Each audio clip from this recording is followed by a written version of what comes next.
Salut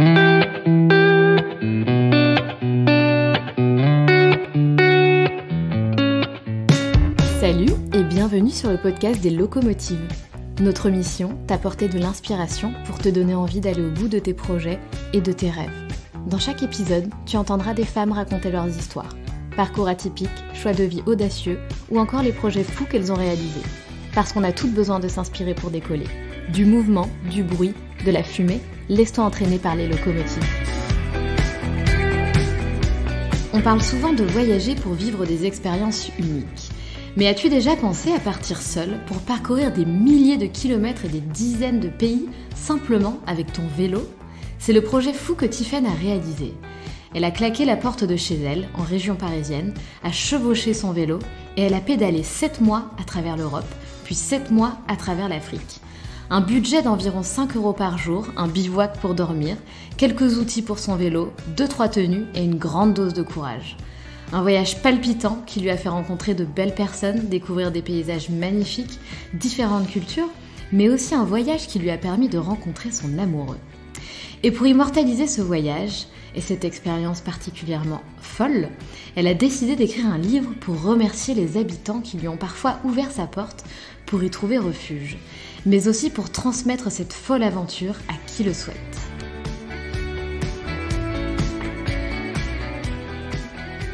Salut Tiffaine!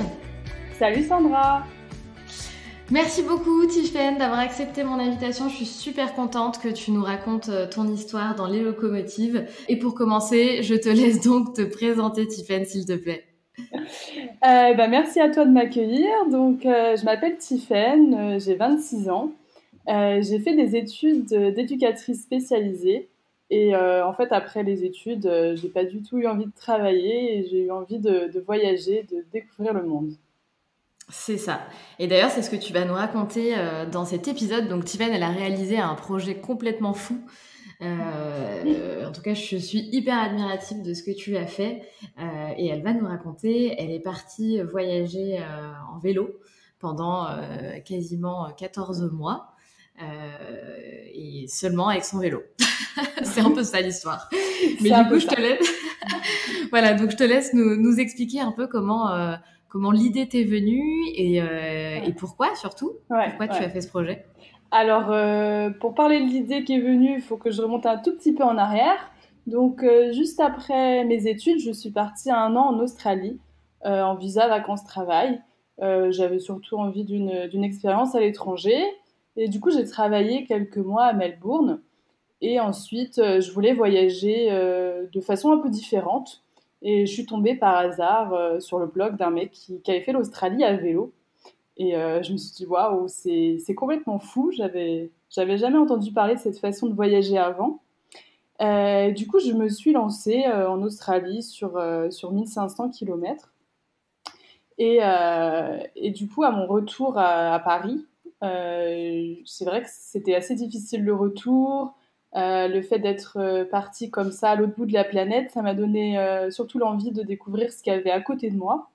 Et Tiffaine, avant ça, tu n'étais pas forcément passionnée de vélo ou... Enfin, voilà, non, pas du tout. Pas du tout. Pas du tout. En fait, souvent, c'est vrai que j'ai tendance à dire qu'il y a 2 choses. Il y a être cycliste et il y a être voyageuse à vélo.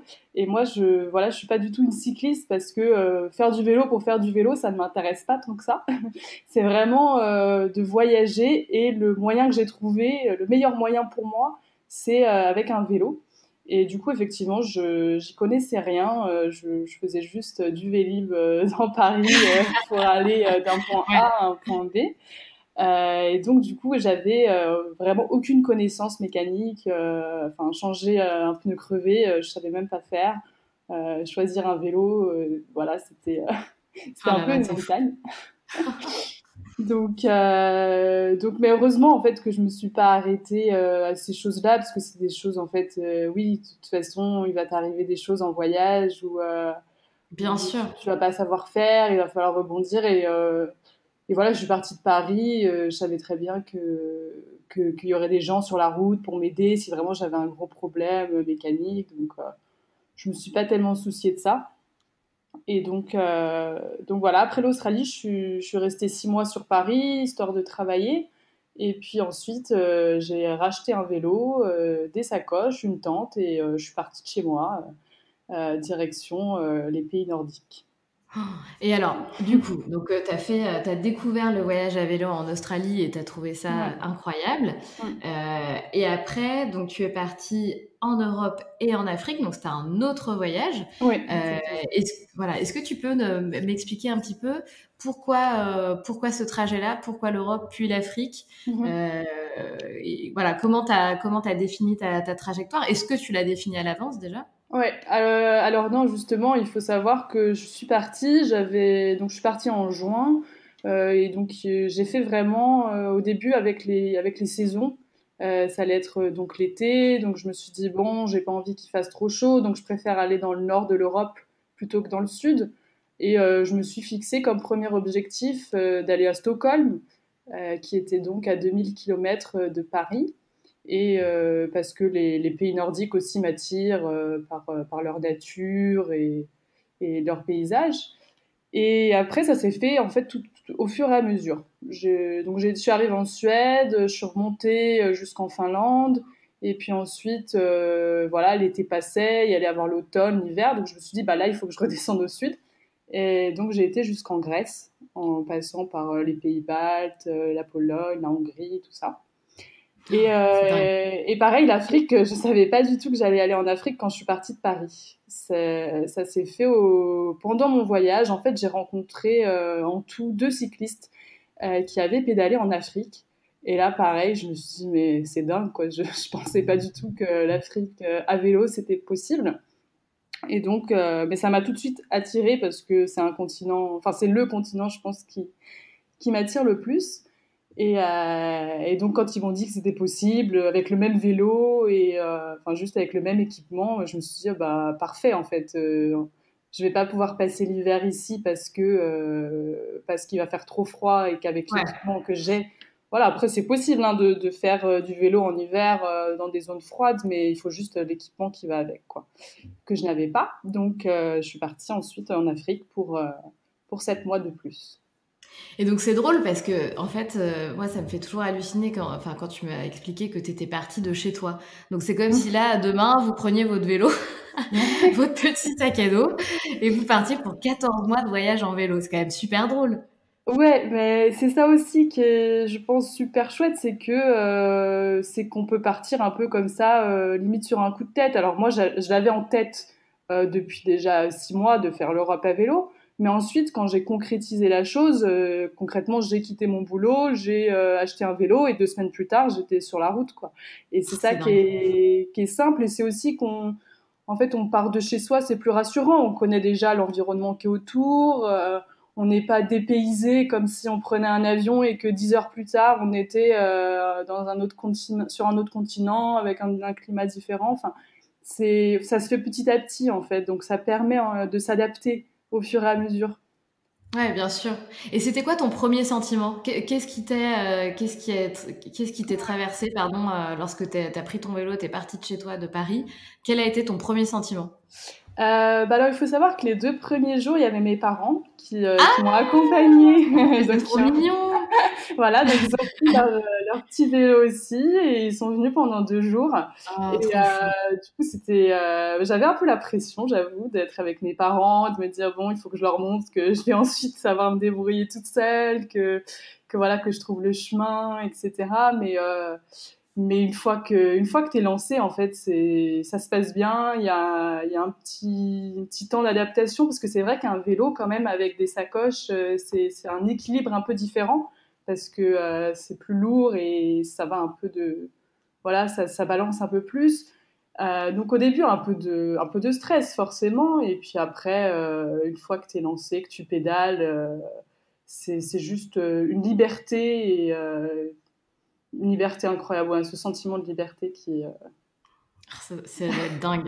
Et d'ailleurs, tu n'as pas eu, tu sais, donc, enfin, j'imagine que tu bossais, ou enfin, en tout cas, tu avais Mm, retrouvé un travail entre l'Australie et ce deuxième voyage. ouais. Est-ce que t'as pas eu ce sentiment de te dire, ouh là là, mais c'est quoi la suite? Donc, ok, je vais réaliser ce projet, mais qu'est-ce qui va se passer ensuite? Tu sais, le stress de te dire, de perdre cette sécurité finalement. On a tous un peu peur. Oui, oui, mais en même temps, en fait, quand je suis rentrée d'Australie, je me suis dit en fait directement que je voulais repartir parce que euh, parce que je voyais pas. En fait, oui, de voyager, ça m'avait ouvert tellement de portes et j'avais pas justement envie de retrouver ce confort et cette sécurité d'un boulot, d'un appart, etc. Et donc pour moi, c'était une évidence dès que je suis rentrée que j'allais repartir. Donc même le boulot que j'ai trouvé, c'était vraiment, c'était même pas un boulot en rapport avec mes études, c'était juste un petit boulot, la première chose que j'ai trouvée pour juste faire les économies nécessaires pour repartir. Donc même ça n'a pas été difficile de le quitter parce que je savais que c'était temporaire et que juste je voulais continuer en fait. Ouais, ouais, bien sûr. Et c'est bien d'ailleurs que t'aies pas eu cette peur. Mais en même temps, t'étais très jeune, non? À quel âge tu es partie du coup? Je suis partie à 23 ans. Et Ah ouais. c'est marrant parce que pour la petite histoire, je suis partie justement le jour de mon anniversaire. Je me suis dit, c'est mon petit Oh, cadeau, oh là là, je c'est quitte trop Paris. chouette. Mais c'est vrai que ce qui est difficile, c'est que quand on revient comme ça, c'est que en fait, on est un peu happé par la société, et par tout le monde qui nous demande, ah, mais tu vas faire quoi maintenant? Et ah, Oh là tu vas là. travailler où? Qu'est-ce que Enfin, et en fait, c'est. Ouais, mais en fait, moi, j'ai pas envie de juste retrouver un CDI et me poser. En fait, le contraste entre la vie de voyage, d'aventure et la vie avec un CDI sur Paris, enfin, c'est tellement différent et pour moi, c'est difficile à vivre. Et c'est vrai qu'il peut y avoir quand même cette appréhension de bah oui, qu'est-ce que je vais faire plus tard et quand les gens me demandent de me projeter et me disent ah mais comment tu t'imagines dans 5 ans et est-ce que tu comptes un jour travailler ou un jour te poser, bah forcément oui ça me touche un peu et du coup j'y pense et c'est pas facile mais après voilà il faut savoir vivre sa vie pour soi-même et un peu passer à côté de ces questions et des doutes des gens qui sont leurs doutes à eux et pas les nôtres C'est quoi. ça. C'est ça. C'est le transfert de leur peur à eux. Voilà, Et exactement. ouais. Ouais, il vaut mieux se mettre des œillères tout en faisant le projet avec la tête bien faite, bien évidemment. Oui, c'est ça, c'est ça. Et après, Voilà. heureusement que j'avais rencontré plein de voyageurs en Australie et que je suivais aussi pas mal de voyageurs à vélo et que du coup, ben, enfin voilà, il faut quand même avoir ces modèles-là à suivre et ça, c'était important. Ouais, bien sûr. Mm. Bon, du coup, retournons avec toi dans ce voyage.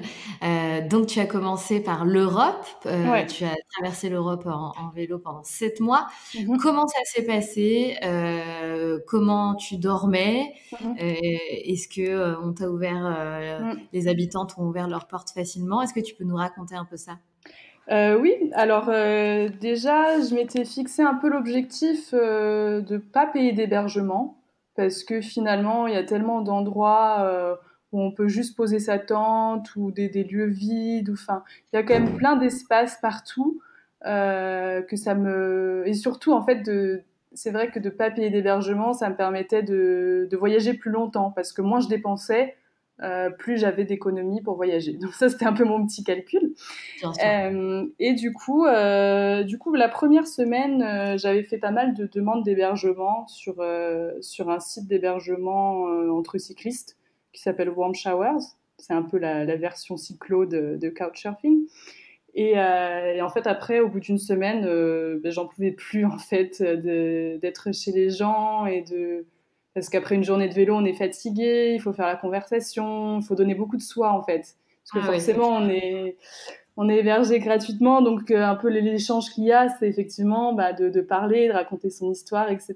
Et enfin voilà, j'avais besoin de temps pour moi, et donc au bout d'une semaine, j'ai arrêté. Je me suis dit bon, voilà, Tiffaine, va falloir bivouaquer, hein. Va falloir tenter le. Oui, parce que oui, t'étais toute seule en plus, donc pas cool. C'est ça. Mais en fait, j'avais déjà eu l'expérience de bivouaquer seule en Australie. Et donc là, je m'y étais déjà un peu habituée, en fait, parce que c'est vrai que la nuit, il y a des bruits différents. On a toujours l'impression que il y a quelqu'un qui va venir nous embêter, etc. On se Tu fait... peux dire qu'il y a quelqu'un qui va venir nous tuer, oui, c'est Oui, c'est c'est ça. effectivement l'impression.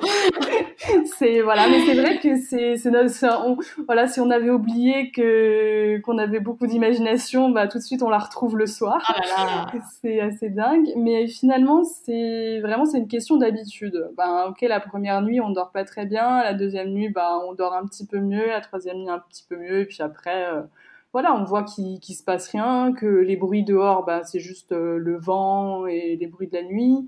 Et que personne de toute façon ne sait que je suis en train de bivouaquer ici et tout le monde s'en fout et surtout c'est vrai que après en France ou dans les pays voisins, je dirais que aussi bivouaquer comme ça aux abords d'un village, on a un peu l'air d'être un vagabond et je pense que les gens sont un peu oui, ils sont un peu réticents à venir nous voir de toute façon. Je pense que c'est eux, ils ont pas peur, mais je pense qu'ils ont pas envie de venir voir Oui, cette oui, personne oui, c'est vagabonde vrai. qui Oui, oui, campe.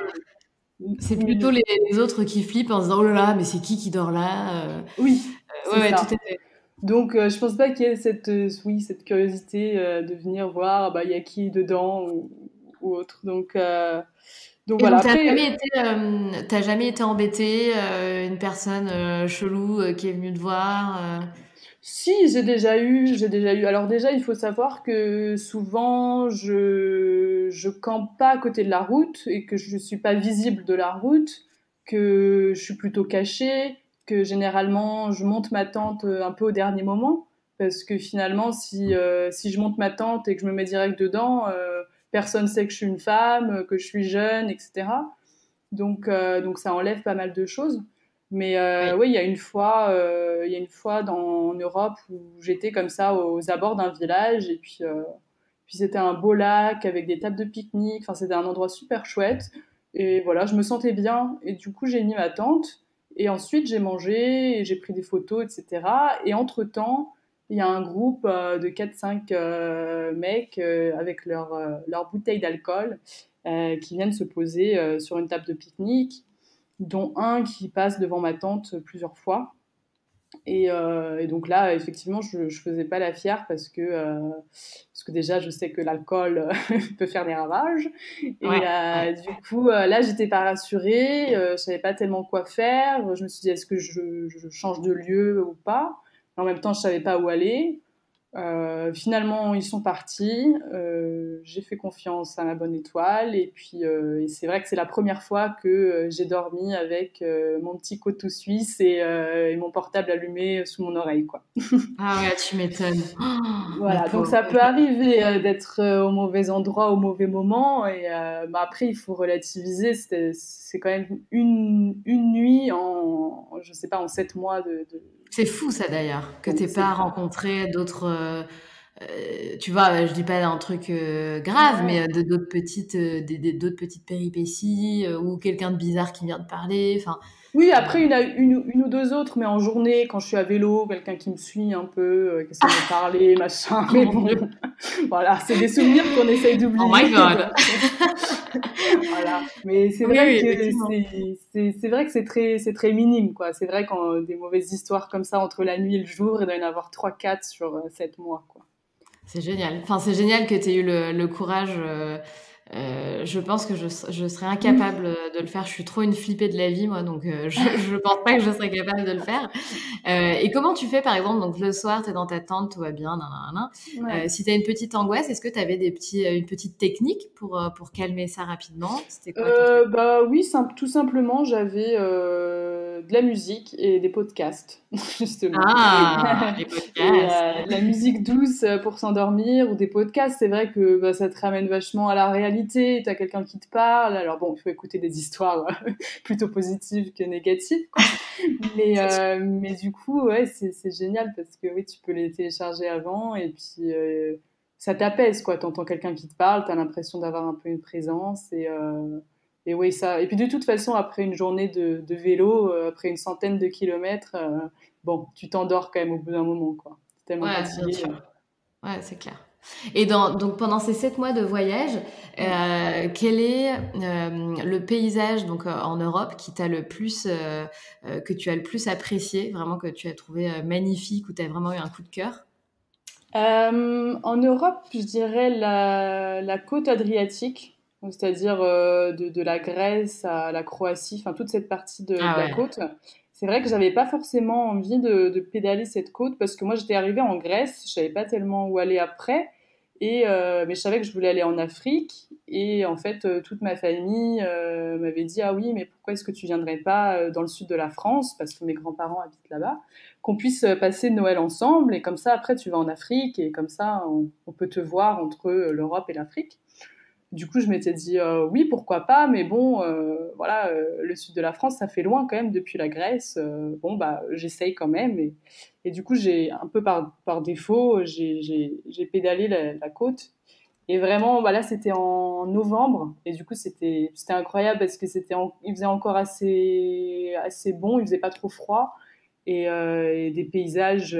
En fait, c'est assez montagneux. Il y a la mer qui est encore bien bleue et surtout il y a personne parce que c'est novembre et voilà, je me serais Ah pas, ouais, je magnifique. me, ouais, je me serais pas imaginé avec pédaler là-bas en été avec.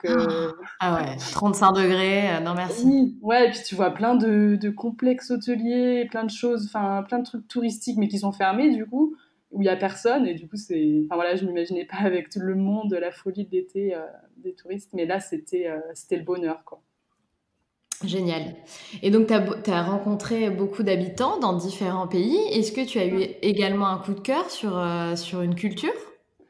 Oui, j'ai eu un coup de cœur sur la Serbie. La Serbie, c'était Ah, mon premier pays des Balkans, comme on appelle, et vraiment, j'ai eu un gros coup de cœur parce que c'est vraiment des gens qui t'ouvrent leurs portes hyper facilement, qui vont te parler 5 minutes et qui vont te dire ah bah viens prendre le thé à la maison ou qui vont t'inviter à déjeuner. C'est peut-être des gens qui sont, je dirais, un peu plus pauvres. Quand même, on ressent un peu dans le pays plus de pauvreté qu'en France, par exemple. Mais ce désir de donner et d'offrir qui était juste incroyable. Et surtout, ils aiment manger et du coup ils veulent toujours que tu manges beaucoup et c'est vrai que ça à vélo c'est important hein, la nourriture et du coup c'est juste tellement agréable d'être à une table comme ça et qu'on te dise vas-y prends reprends mange encore plus salé vas-y ah, voilà, c'est génial. ouais, il y a des souvenirs incroyables en Serbie. Et t'as mangé des plats authentiques dans certains pays que tu enfin voilà, dont tu n'avais jamais entendu parler? Oui, oui, oui, oui, parce que je connaissais pas du tout ces pays, j'avais jamais été. Alors après, c'est souvent de la nourriture un peu fat, disons. Mais du coup, à vélo, c'est parfait. Je me souviens que bah, ça devait être en Serbie, justement, et puis dans d'autres pays des Balkans où je mangeais un bourrek le matin. C'est une espèce de grosse pâte avec du fromage et voilà, mais tu manges ça, tu prends ça à la boulangerie, tu te manges un truc comme ça et c'est bon, t'as pas faim jusqu'au déjeuner, quoi. T'es calé pour toute la Ouais. matinée et surtout t'as l'énergie nécessaire. Oui, c'est ça. Et puis c'est bien parce que enfin, tu te dis pas, ah bah non, c'est trop gras, etc. Tu sais que tu vas les perdre, les kilos que Ouais, t'as bien pris. sûr, bien sûr. Tu t'en fous. Ah bah là, c'est Ouais. clair qu'il n'y a pas de souci par rapport à ça. Et alors, comment s'est fait la transition Europe-Afrique et à quel moment tu t'es dit, allez, c'est parti, je vais en Afrique, quoi? Alors, ça a déjà commencé à émerger quand je suis arrivée en Suède, parce qu'effectivement, j'ai rencontré un mec qui avait fait l'Afrique à vélo. Et puis après, ça a commencé à cogiter, j'ai commencé à faire un peu plus de recherches. Et puis, donc, ça devait être au début de l'hiver, je pense en septembre, septembre-octobre. Et, oui, je me suis dit que c'était parfait justement pour passer l'hiver et que je voulais pas prendre d'avion en fait à la base. Et c'est vrai que pour aller en Asie, il y a quand même des zones montagneuses et que en fait là, l'Afrique, un coup de ferry depuis le sud de la France jusqu'au Maroc était direct en Afrique. Par contre, ce qui s'est passé, c'est que mon entourage n'était pas très, n'était pas aussi Très motivé que chaud. moi. Voilà, c'était pas très très chaud parce que bon, voilà, il y a plein de clichés sur l'Afrique, que ça peut être dangereux pour une femme seule sur un vélo. Donc, c'est vrai que mes parents sont quand même des grands voyageurs et que voilà, j'étais assez étonnée de leur réaction, peut-être un peu déçue de me dire ah bah oui, mais du coup s'ils me soutiennent pas, alors là je savais pas trop si est-ce que ça vaut le risque, est-ce que vraiment c'est risqué, est-ce que je dois vraiment le faire. Et puis du coup, bon, les cyclos m'avaient dit bah il faut y aller quand même. Hein. Évidemment, Tu vas entendre que des gens qui vont te dire n'y va pas, c'est dangereux, mais vas-y quand même. bien sûr. Et du coup, ils m'ont dit, mes parents, mais pourquoi tu vas pas avec quelqu'un? Et du coup, là, je me suis dit, bah oui, ça peut être une bonne idée, après 7 mois seule, de tenter l'aventure avec quelqu'un d'autre. Donc, je suis partie avec un autre cycliste. On s'est rejoint au Maroc. Donc, que tu as trouvé sur un réseau de cyclistes, c'est ça? C'est ça, sur un forum de voyageurs à vélo. Et donc, lui aussi avait pédalé pendant 6 mois en Europe et voulait faire voilà, du Maroc au Sénégal, en tout cas, et voir après si on continue ensemble ou pas. Mais le projet, c'était en tout cas de au moins traverser le désert du Sahara ensemble pour pas être trop seul, quoi. Mais c'est fou ça. Et comment tu as sélectionné la personne avec qui tu allais partir? Est-ce que vous avez longuement discuté ou ça s'est fait assez rapidement et tu t'es dit, bah écoute, on verra bien? On était en contact à peu près 2 mois avant de se retrouver, donc c'était assez long, mais en même temps, en fait, il y avait pas 36 choix, je vais dire, parce que quelqu'un qui veut aller en Afrique et à la même période, parce que moi, je voulais du coup y aller fin décembre et partir du Maroc, donc il faut trouver quand même quelqu'un qui part du même endroit et à la même, voilà, au même moment. Donc on était en contact et puis par message ça collait bien et on a surtout parlé en fait de la façon de voyager parce que c'est vrai que les affinités on peut pas trop savoir d'avance mais on peut savoir si on va faire à peu près le même nombre de kilomètres par jour, si on dort à peu près au même endroit parce que c'est vrai que s'il y en a un qui veut camper et l'autre qui veut aller à l'hôtel, bon Ah oui, bah ça, non.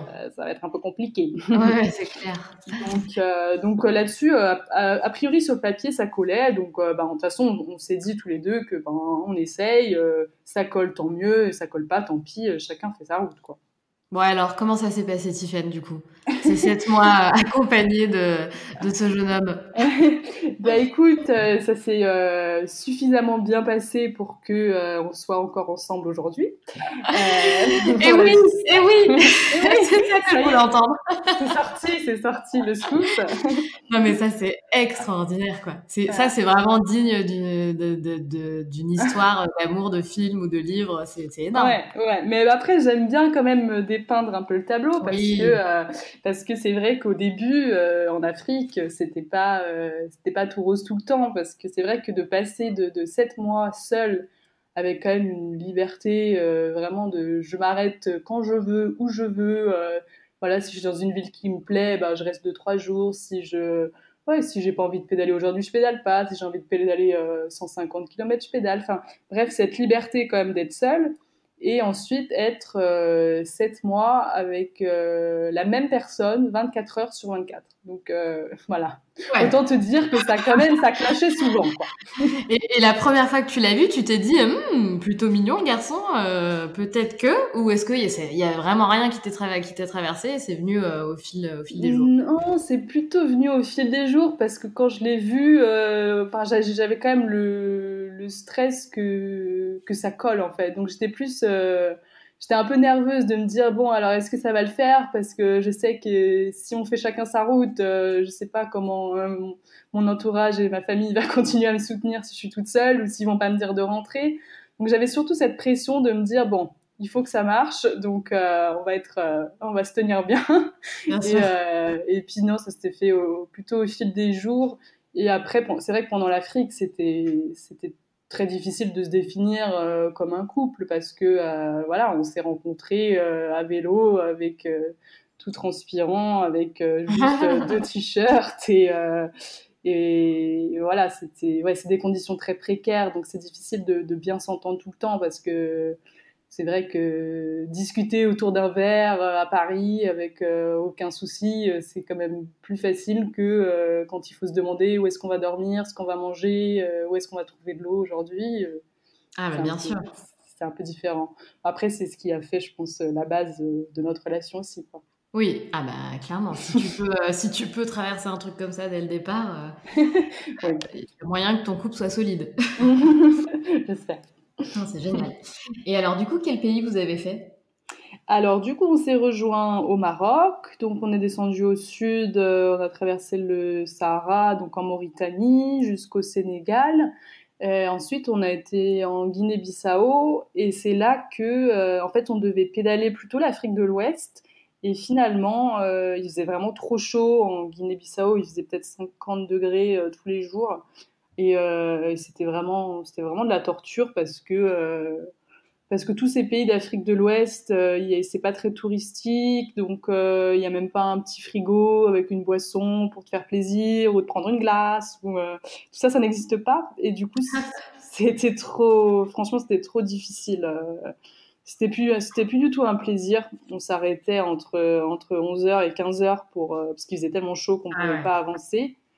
Mais après, de s'arrêter, c'était pas mieux non plus, parce que bon, t'as juste Ouais, chaud, bien mais sûr. t'es arrêté. Et du coup, on a pris la décision d'aller à l'est. Donc, on a pris un avion du Sénégal jusqu'au Kenya. Et ensuite, Waouh! on est descendu jusqu'en Namibie. Ah, mais c'est Donc, incroyable. Et quel est le pays qui t'a le plus plu alors en Afrique? ça, c'est une question toujours très difficile. Mais si je devais retourner quelque part, je pense que ce serait le Maroc. Parce que le Maroc, c'est vraiment un pays très complet. Il y a la mer, il y a la montagne, il y a le désert, il y a les villes. Enfin, il y a tout ce que tu veux en termes de paysage. Et en fait, et la grande surprise aussi de la générosité des gens. Parce que c'est vrai qu'on entend parfois des histoires au Maroc, dans les grandes villes, de harcèlement des touristes, etc. Mais en fait, tout ce qui est campagne, etc., c'est juste. Ouais, on s'arrêtait dans un village, on demandait juste à poser notre tente et on nous amenait le couscous, le Oh thé et non! tout. Ah, si, si, si. Et Génial. on avait peur après qu'ils nous demandent de l'argent, tu vois. Enfin, bêtement, les réflexes, tu vois, on se regardait genre, oh, mais combien ça va nous coûter tout ça? Ils nous Ah mais amènent. Et en fait, non, c'était juste, ils étaient tellement contents qu'on soit là, en fait, que. ah, c'est génial. Et après, ça, bon, c'est quand même propre à l'Afrique. Donc, ça, on a retrouvé ça dans plein de pays en Afrique, hein. Mais, C'est fou, n'empêche, ça a dû être, beaucoup d'émotions, non, aussi pendant ce plus qu'en Europe peut-être même, ce voyage en Afrique? ah oui, oui, oui. Bah, en fait, il y a tout on va dire, qui est multiplié, quoi. En Afrique, bah, déjà, c'est une culture différente. C'est vrai que, en plus, à vélo, on est vraiment hors des sentiers battus. Donc, en fait, tu t'arrêtes dans les villages où il y a aucun touriste, ou très peu de touristes qui sont passés. Et t'es avec un vélo et une tente, et du coup, bah, t'as toujours tout le village qui est en train de te regarder, monter ta tente le soir, même si tu t'arrêtes juste au bord de la route, manger ton sandwich le midi, je sais pas, t'as souvent 4-5 gamins qui vont s'asseoir à côté de toi, te Oh regarder. non! Enfin, c'est des moments, enfin, ouais, c'est vraiment un autre monde, en fait. C'est vraiment un autre monde, l'Afrique.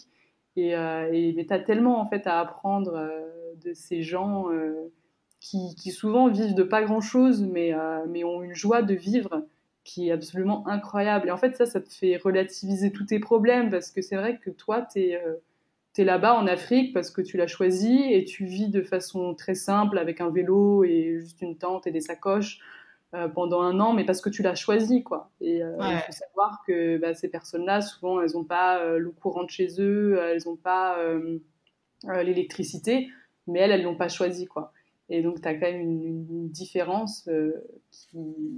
Voilà, parfois les gens comprenaient pas en fait pourquoi nous on était à vélo. C'est drôle. Parce Eh ouais, mais que- c'est drôle, c'est tellement vrai ce que tu dis. Plus on a de choses de toute façon, et moins on se contente de ce qu'on a. Ça, c'est Oui, dramatique. ah mais ça c'est clair. Enfin, quand j'y pense, quand je me dis bah oui, j'ai vécu pendant un an avec deux t-shirts et une tente et le même sac de couchage. Et enfin, c'est juste.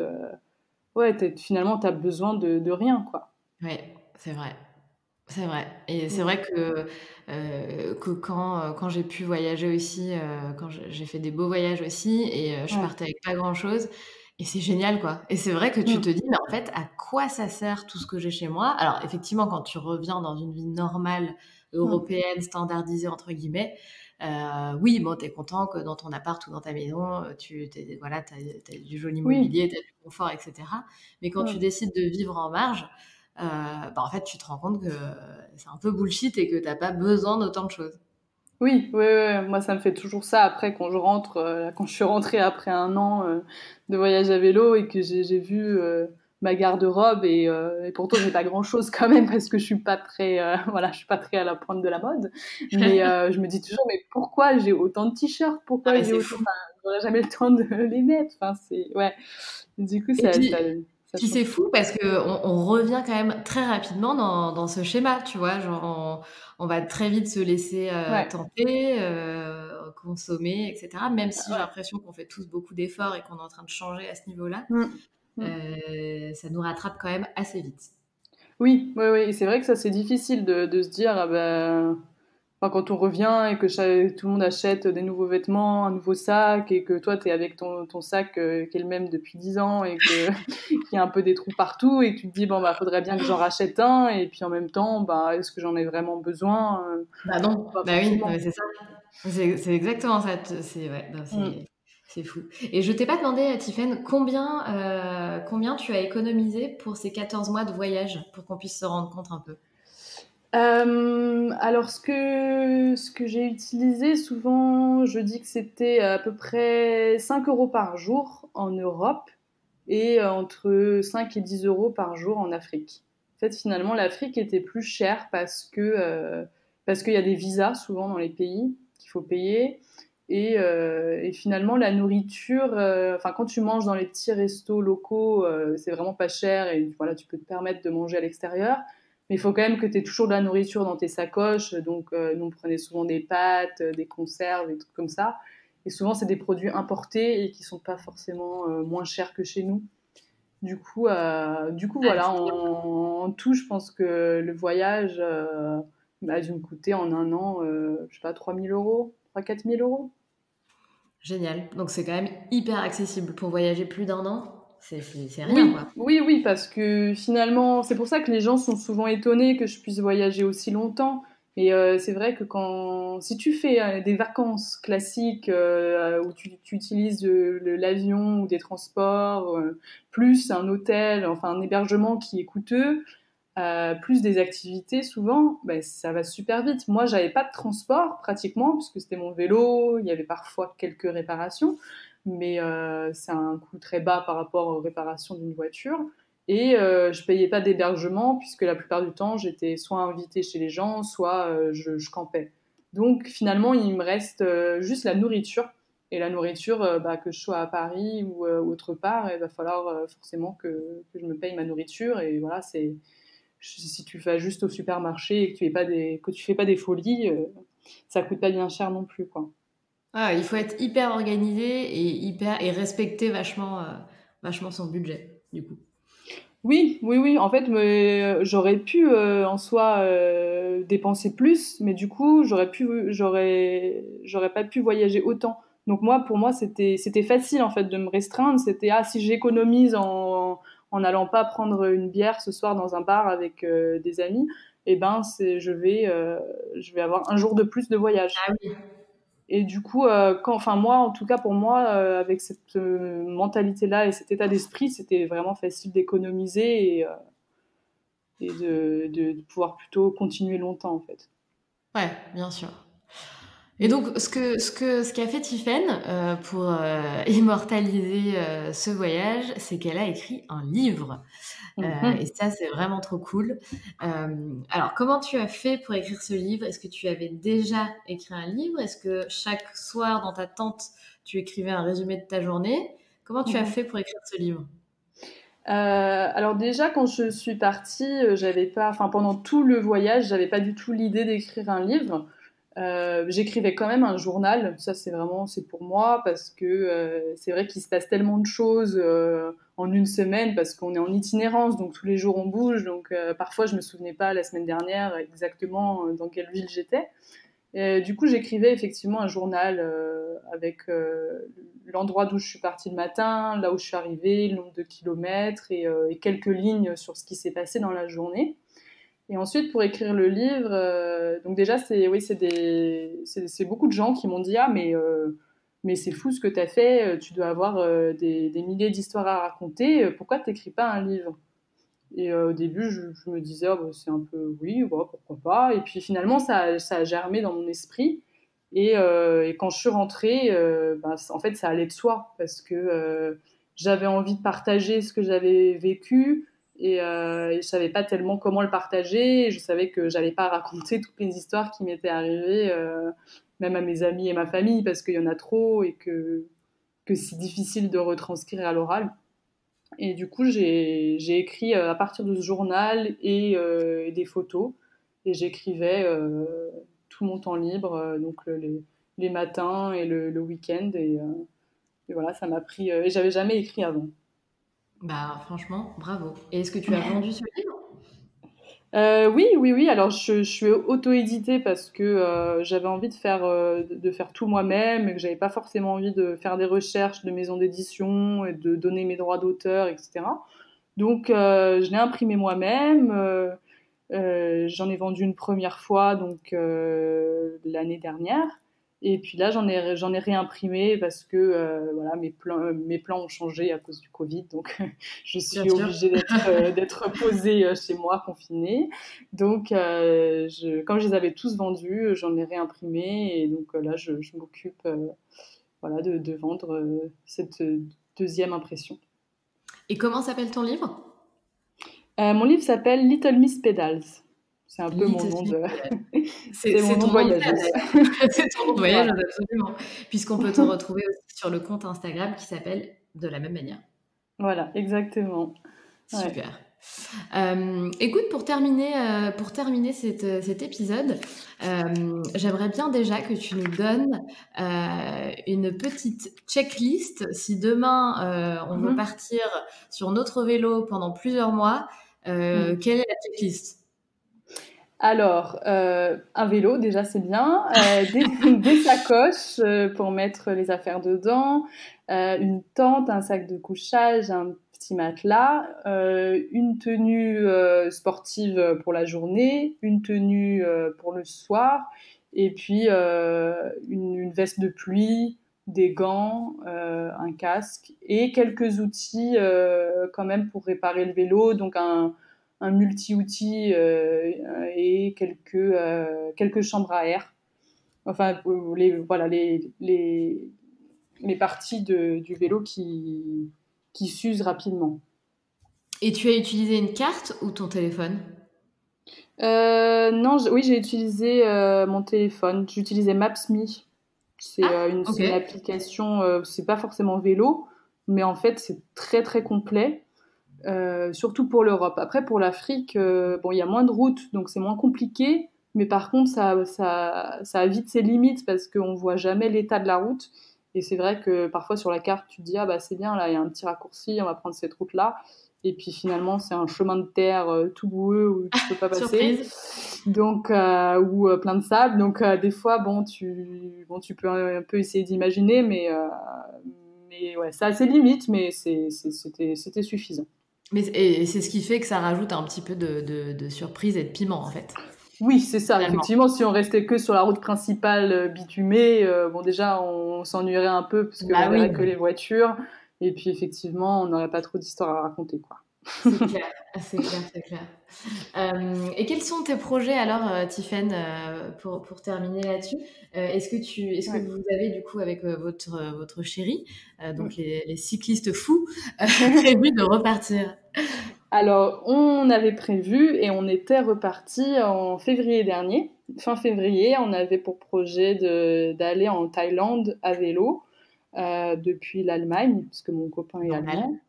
Et ouais, parce que mon frère habite là-bas, donc je me suis dit bah tiens, j'aimerais bien aller le voir et voilà, au passage visiter quelques pays à vélo sur le chemin. Et voilà, malheureusement 3 semaines plus tard, bah voilà, la crise mondiale à cause du Covid, les frontières qui ferment. Du coup, on était en Hongrie et voilà, on n'a pas eu tellement le choix que de rentrer chez nous. Donc voilà, donc depuis, on a fait d'autres projets, d'autres choses, mais voilà, seulement chez nous, en Allemagne ou en France. Et voilà, on espère repartir en avril prochain, mais voilà, je le crie pas trop fort parce que si ça change, et puis du coup, on n'ira pas forcément en Thaïlande, on ira là où on pourra aller et là où les frontières seront ouvertes. Mais l'objectif, c'est de faire du vélo et de refaire une autre aventure et de faire un projet ensemble aussi, parce que c'est vrai qu'en Afrique, on était un peu ensemble, un peu pas par obligation, mais presque. Ouais. Et donc là, de faire le projet ensemble, c'est différent aussi. Et ça serait aussi pour 1 an ? Ce serait, ça dépend, parce que si on peut voyager qu'en Europe, moi j'ai pas envie de faire l'Europe aussi longtemps, sachant que je l'ai déjà fait pendant 7 mois. Alors bien sûr, j'ai pas fait tous les pays, tous les endroits, et que ce sera différent, mais j'ai quand même besoin d'un exotisme un peu plus poussé. Donc si on peut aller en Asie ou si on peut aller en Amérique du Sud, oui, on partira. De toute façon, c'est toujours une durée indéterminée. On quitte.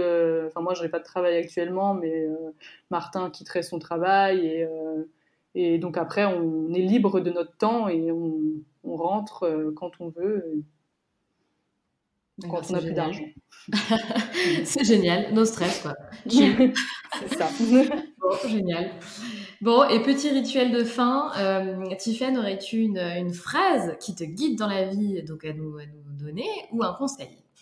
Oui, alors je vais choisir la phrase parce que voilà, quand j'ai écouté ton podcast, j'ai entendu ce petit rituel et tout de suite j'ai eu une phrase immédiatement qui m'est venue. Alors je vais te la lire, c'est une citation de Jean Giono qui dit « On a dû te dire qu'il fallait réussir dans la vie, moi je te dis qu'il faut vivre, c'est la plus grande réussite du monde ». Et voilà, c'est une phrase qui je pense, qui me définit beaucoup et que effectivement, moi, j'ai pas, je vais pas faire une grande carrière, je vais pas forcément avoir une famille, une belle maison, mais voilà, ça c'est un peu la réussite comme on l'entend aujourd'hui, mais finalement, moi, j'ai plutôt choisi de voyager et moi, c'est ce qui me fait vivre et c'est ce qui m'anime et c'est ce que je veux continuer à faire dans le futur. Eh ben c'est parfait et c'est très beau de finir sur cette belle phrase et ça fait du bien de l'entendre et de nous rappeler les priorités de la vie. Et tu as raison, il faut vivre, la vie n'attend pas. Oui, vive la vie. C'est ça, exactement. Ciao Tiffaine, à bientôt. Merci Sandra, à bientôt. Si tu as aimé cet épisode, je t'invite à nous suivre sur notre compte Instagram. Si cela t'intéresse, tu peux aussi rejoindre le groupe d'entraide à la réalisation de projets sur Facebook qui s'intitule les Locomotive Group. Et pour finir, si tu le souhaites, tu peux également me laisser un commentaire et 5 étoiles sur l'application Apple Podcast, ce qui m'aiderait fortement à donner de la visibilité au podcast et à le faire connaître. Merci beaucoup.